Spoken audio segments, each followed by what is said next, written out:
मेरी ये जबान ऐसी दृढ़ता को प्राप्त हो जाए, बोलेगी तो राधा, नहीं तो कट जाए। रसनाद्या तव गुणई, केवल आपकी बात बोले, नहीं तो नष्ट हो जाए। मुझे ऐसी जिह्वा नहीं चाहिए जो आपसे बिलक बात करे। दृढ़ियो, मुझे दृढ़ कर दो इस वाणी को, मेरी रसेंद्री को आपका उच्छिष्ट पाए, मेरी वाकेंद्री को आपका गुणगान करे। बस मुझे नहीं चाहिए और कुछ।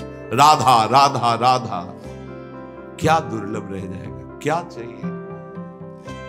पलक झपकने को निमेष कहते हैं। इतने में राधा के प्रीतम ने अनंत ब्रह्मांडों का सृजन कर दिया। ऐसी किशोरी जो हमारी है और ऐसी किशोरी जो के अधीन लाल जो है, मुझे क्या चाहिए समझ में नहीं आता। कोई पदाधिकारी हाथ मिला दे तो छाती फुला के गर्भ में घूमोगे, वो पता नहीं दोबारा तुमसे मिले कि ना मिले, तुम्हारी बात समझ पाए कि ना समझ पाए। अनंत ब्रह्मांडों के स्वामी को अधीन रखने वाली प्रिया जो कह रहे तू मेरा है, तभी हमारे हृदय में निकलता है हमारे माई श्यामा जी को रात। ध्यान रखना, अगर प्रियाजू ने स्वीकार न किया होता तो वाणी से नहीं तुम बोल सकते कि मेरी प्रियाजू।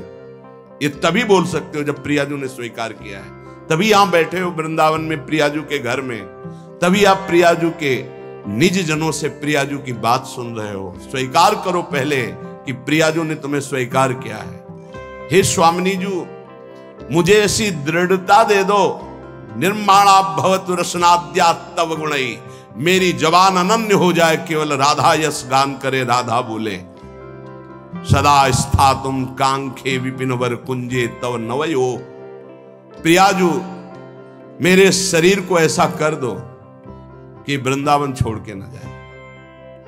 ऐसा रोग दे दो, ऐसी परिस्थिति दे दो, ऐसी घटना कर दो कि वृंदावन से कभी बाहर जाने लायक ही न रहे। बड़ी कृपा। घबरा जाएगा हृदय, रोग दे दो। नहीं नहीं, हमें कहीं भी रखो, रोग मत देना। भव रोग तो लगा ही आए, उसको तो तुम जान ही नहीं पा रहे, जो तुम्हें बार बार जन्म मरण, कैसा कैसा कष्ट है। जीव मानव योनि में आया, गर्भ में आया, 9 महीना रहा, मर गया, फिर दूसरे गर्भ में गया। क्या दुर्गति है जीव की, समझ पा रहे। मानव योनि में हुआ, ऐसी जगह जन्मा, उठा के फेंक दिया, उठा के फेंक दिया जैसे कोई डस्टबिन में कूड़ा फेंकता है। क्या दुर्गति है जीव की, समझ नहीं पा रहे।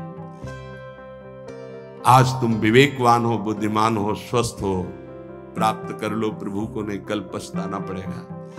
कुछ काम नहीं करेगा तुम्हारी बुद्धि। जो बहुत बुद्धिमान है ना, यही देख लेना, यही तुम्हारी दृष्टि नहीं है इसलिए तुम्हें दिखाई नहीं दे रहा, दूर से दिखाई दे रहा है।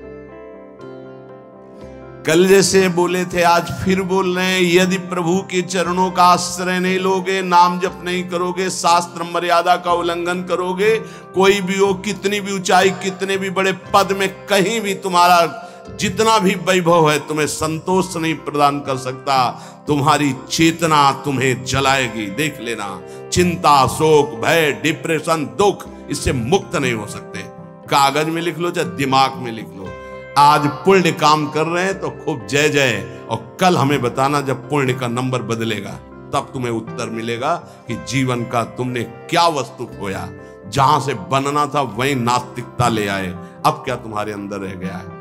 बहुत, शायद सत्संग में याद हो, एक बार सुनाया था, ये बहुत प्रिय संत के द्वारा बताई हुई बात थी कि एक बहुत बड़े डॉक्टर थे जो विदेश से, अमेरिका आदि से डॉक्टरी से, बिल्कुल नास्तिक स्वभाव। जब कभी किसी संत की बात आती तो सीधे निंदा और गालियों से बात करते थे, अरब खरब रुपए साहब, और इतने बड़े सर्जन के डॉक्टर उनका सम्मान करते थे।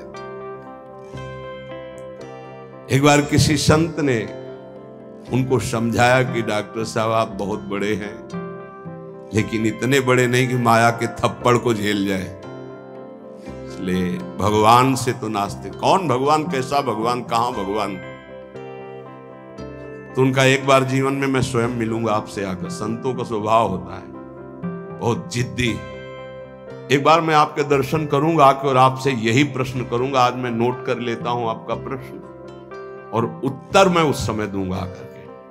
फिर कुछ वर्ष बाद हमको वृंदावन में मिले थे, सिंहोम आश्रम के सामने परिक्रमा मार्ग में बैठे हुए थे, बड़े उच्च कोटि के महात्मा, बड़े छद्म भेषधारी, कोई जान न पावे।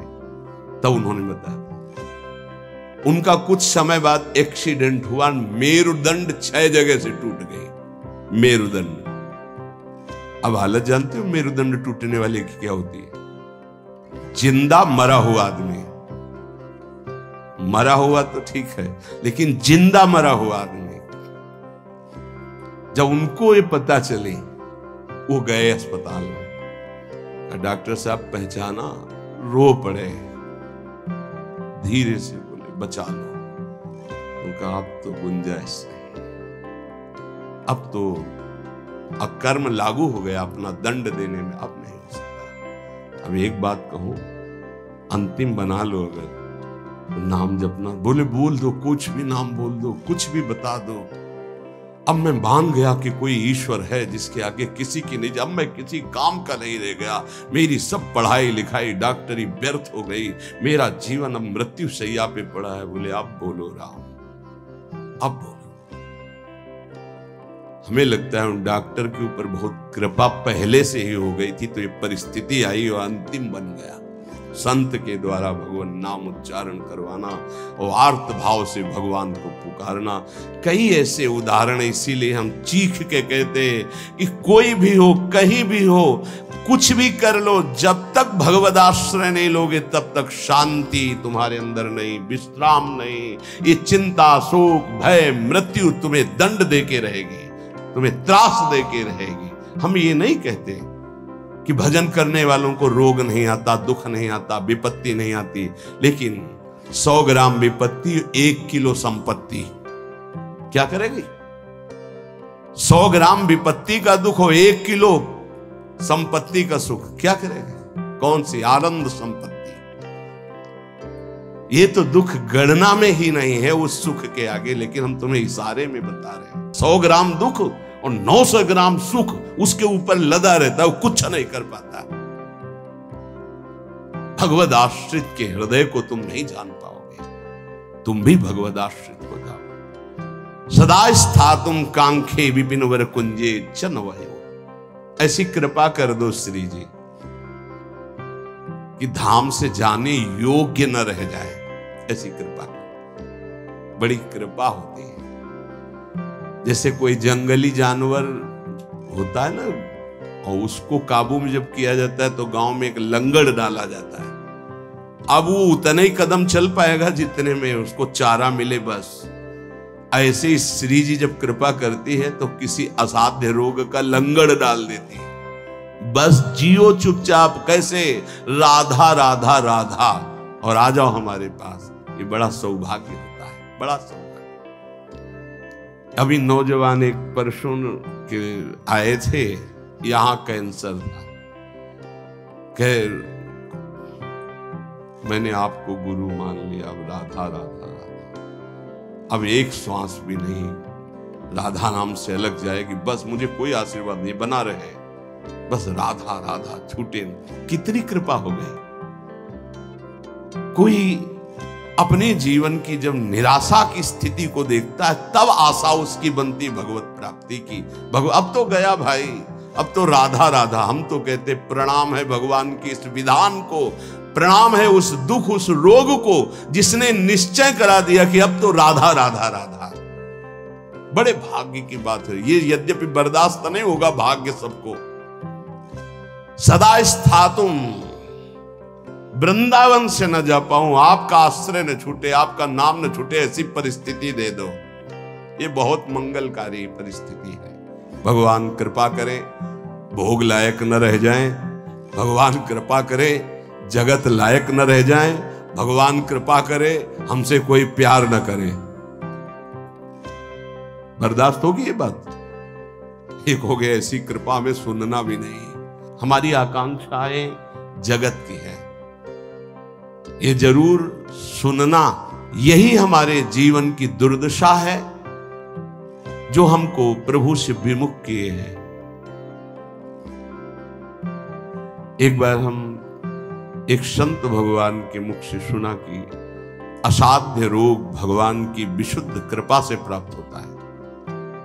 यह साध्य रोग नाता तो साधन का अहम बना रहता। मानते कि साधना ठीक थी, लेकिन उसका परिणाम वो नहीं होता जो आर्त भाव में हुआ, जो असहाय अवस्था में हुआ, जो अकिंचन अवस्था में। कोई एक व्यक्ति पानी देने वाला, एक वस्तु नहीं, आर्त भाव। आप समझ गए कि मैं गया, उसी ने कृपा की। उसी कृपा का आज आप लोग रसास्वादन कर रहे हैं। यद्यपि किसी योग्य नहीं, किसी योग्य नहीं, ना पढ़ा लिखा, ना उतना कुछ नहीं, केवल बस ऐसा है कि जैसे पारसमणि छू गई लोहे पे तो चमक पड़ा, सोना बन गया। वो उस लोहा जंगहा किसी के काम आने वाला नहीं था। श्रीपाद कह रहे सदा स्थातुम स्वामिनी, ऐसा कुछ कर दो कि ये शरीर किसी योग्य न रह जाए, आपके धाम में ही पड़ा रहे। बड़ी कृपा है। कृपा का स्वरूप हम देखा कैसे कृपा निकालती है। बिल्कुल विषय में लगे हुए हैं, एकदम निकाल के ऐसा भगवदाकार वृत्ति जो वर्षों में नहीं होती साधना से, वो मिनटों में कर देती कृपा। हमने देखा, प्रमाण देखा। वो अज्ञानी जीव नहीं जानते हैं उस कृपा को। कृपा एक क्षण में भगवत प्राप्ति करा देती है, एक क्षण।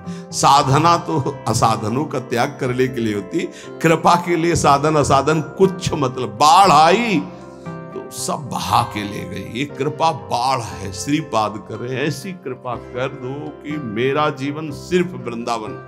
क्यों वृंदावन में ही? क्यों? ऐसा क्या खास बात है? केवल भगवत प्रेम प्राप्ति वृंदावन से हो सकती है। मोक्ष प्राप्ति तो काशी में भी हो जाएगी। प्रेम प्राप्ति ये वृंदावनेश्वरी। ये हम अपने छाती की बात कहते हैं। अगर तुम समझ पाओ, हमसे पूछो प्रमाण, तो हम इसीलिए छाती शब्द बोला है।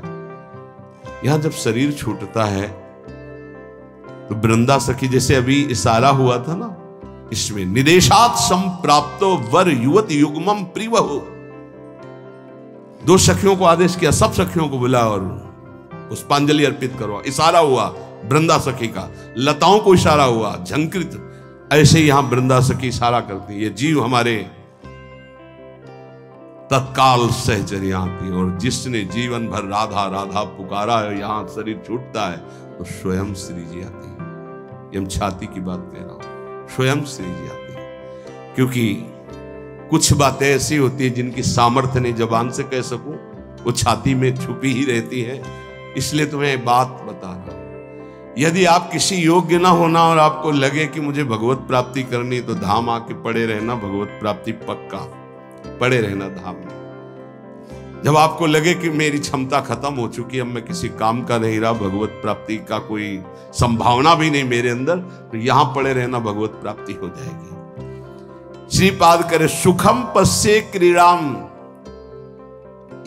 अगर आपने ये ऊपर वाला नियम ले लिया, प्रिय त्वाम मामंगी कुरु, प्रिया जो मुझे अंगीकार कर लो, शरणागति प्रदान कर दो मुझे, मैं आपकी शरण में हूं।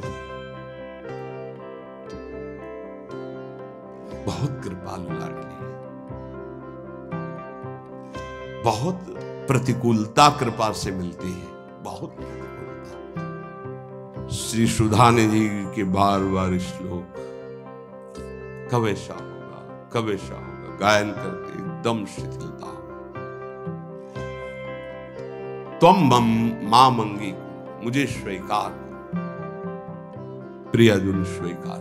वो शाम जीवन की वो शाम थी जो भगवान कृपा करके हर साधक को प्राप्त हो।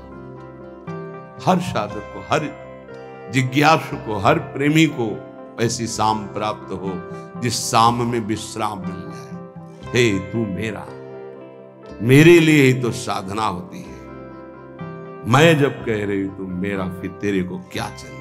अब जैसे कोई युवराज पद पर अभिषिक्त हो जाए तो उसे कोई संशय थोड़ी रहता है। ऐसे ही हर समय आनंद मस्ती रहती, भयंकर पीड़ा की स्थिति में भी मन नाचता रहता है, केवल एक बात के लिए कि मेरी स्वामिनी ने मुझे स्वीकार कर लिया। इसीलिए मन से, प्राणों से, रोम रोम से केवल एक बात है, राधा राधा राधा। ये हम किसी पक्षपात की बात नहीं कह रहे, आप मान लीजिए, फिर आप देख लीजिएगा, आप मान लीजिए। बहुत बड़ी बात कह रहा हूं बार बार हृदय से।